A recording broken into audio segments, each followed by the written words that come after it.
Alex Corretja breaks down Carlos Alcaraz's loss. He could not take it anymore.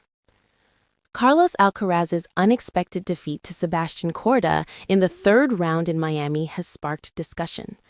For Alex Corretja, the explanation is simple and inevitable, and it calls exhaustion. The former world number 2 believes Alcaraz's demanding start to the season has taken a mental toll. Thus, his dip in Miami becomes far less surprising.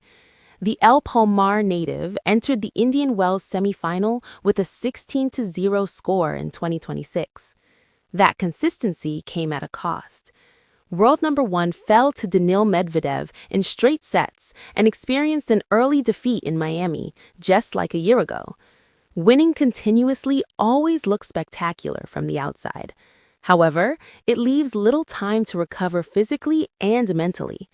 The constant pressure, travel, and expectations create a schedule where players rarely find a moment to reset. As he admitted during his duel against Corda, Alcaraz needs it badly.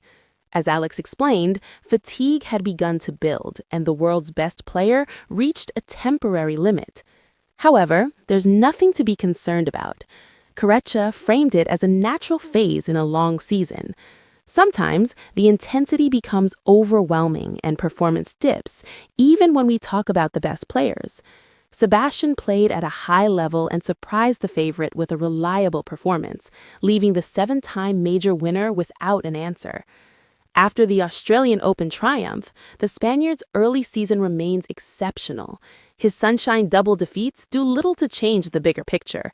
The 22-year-old will try to rest his body and mind and return stronger during the clay swing. I think mentally, it's normal for Carlos to be a little tired. Winning a lot is spectacular, but it's also exhausting. You do not get any rest, and you have little time to recover. I think his start to the year has been exceptional. However, that leaves little room for maneuver and few days to find some peace and quiet and do what you want. I think it's perfectly normal to be a bit tired at some point. He could not take it anymore and wanted to go home. These are the kinds of things you say when you are feeling a bit stale, and I think that's pretty much what happened to him. Sebastian raised the bar in their match, and Carlos found himself outmatched, Alex Corretja said.